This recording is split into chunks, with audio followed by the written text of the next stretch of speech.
Lors de leur rencontre le vendredi 22 janvier dernier, Joe Biden, le président des États-Unis, et Fumio Kishida, le Premier ministre japonais, se sont mis d'accord sur un projet commun, ce qui vise à contrer les ambitions de la Chine en Asie-Pacifique. Alors que les tensions entre les États-Unis et la Russie sont extrêmement tendues au sujet de l'Ukraine en ce moment, le chef de la diplomatie américaine, Anthony Blinken, a préféré passer toute la semaine dernière dans la région Asie-Pacifique. Preuve ultime de l'importance que consacrent les États-Unis à cette zone. La zone Asie-Pacifique est d'ailleurs le centre de toutes les tensions depuis maintenant quelques années et est désormais le théâtre de l'affrontement entre les immenses ambitions chinoises et la sauvegarde de l'hégémonie américaine.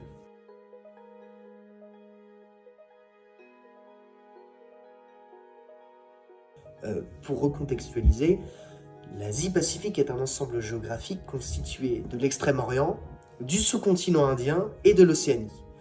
Cet ensemble intègre la plupart des pays de l'Asie de l'Est et du Sud. Le pacte RCEP, Regional Comprehensive Economic Partnership, instituant une nouvelle zone de libre-échange en Asie-Pacifique, est en effet entré en vigueur le 1er janvier 2022, après plus de 10 ans de négociations.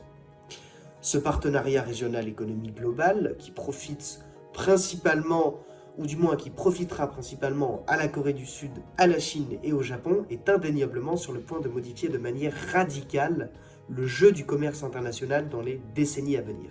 Mais alors, pourquoi un tel engouement ?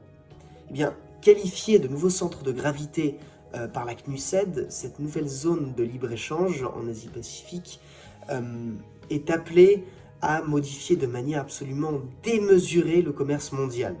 Le RCEP devrait en effet stimuler le commerce dans la région de 2%, soit environ 42 milliards de dollars, une région qui, on le rappelle, constitue déjà près de 30% du PIB mondial. D'ailleurs, Joe Biden en est bien conscient, la zone Asie-Pacifique est un des enjeux majeurs de la politique extérieure américaine, non seulement car elle est une source économique inestimable, mais également car elle est une zone géostratégique précieuse. En effet, suite à la décision du ministre des Affaires étrangères et de la Défense britannique de faire avancer avec leurs homologues australiens l'alliance militaire AUKUS il y a 3 mois de cela, la Chine avait déjà mis en garde le Royaume-Uni de ne pas suivre une stratégie de guerre froide qui ne viserait qu'à amplifier les tensions entre les deux pays.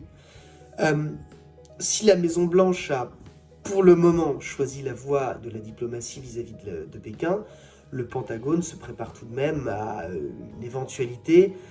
toute éventualité à des opérations exigeantes dans cette zone et en particulier à Taïwan.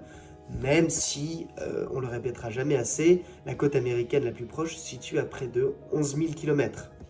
Toutefois, les États-Unis disposent d'importants moyens d'armement dans cette zone et en particulier d'un nombre de soldats assez conséquent, comme au Japon avec 53 000 soldats dans une de ses bases ou en Corée du Sud avec près de 27 000.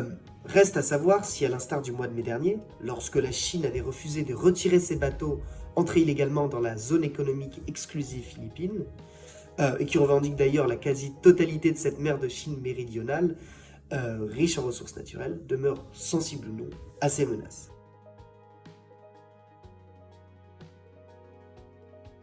Plus que jamais, il peut sembler que les ambitions chinoises soient infinies. C'est indéniablement pour cette raison que cela motive l'émergence de réticences des États-Unis, en particulier à l'égard de Taïwan. Mais cette volonté hégémonique chinoise et le risque d'une invasion de Taïwan semblent d'ailleurs représenter un des défis les plus sensibles pour le Pentagone depuis maintenant une décennie. En avril dernier, l'île avait d'ailleurs rapporté que 15 avions chinois avaient traversé la zone aérienne de défense de manière illégale. Pourtant, la stratégie chinoise demeure claire et nette. Devenir la puissance centrale sur la scène internationale et renoncer à l'ordre international selon un cadre conforme aux ambitions du Parti communiste chinois. Afin d'y parvenir, Pékin n'hésite plus à offrir des fonds aux pays qui le souhaitent, dans l'optique de construire des ponts, des ports, des chemins de fer. Et un tel réseau d'infrastructures est bercé par 2 routes internationales.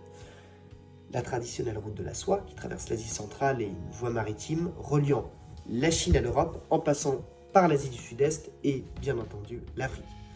Le budget militaire chinois est particulièrement éclairant à cet égard. avec près de 209 milliards de dollars en 2021, ce qui représente désormais le deuxième plus gros financement militaire du monde, derrière celui des États-Unis. Mais alors, qu'en est-il de la nouvelle route de la soie chinoise ? N'oublions pas que 99% du trafic internet passe par des câbles sous-marins. Rien d'étonnant donc que le groupe chinois Hengtong, qui a accru sa force de frappe en rachetant en 2019 la filiale dédiée aux câbles sous-marins du groupe Huawei, lui aussi chinois, participe activement aux routes de la soie digitale de Pékin.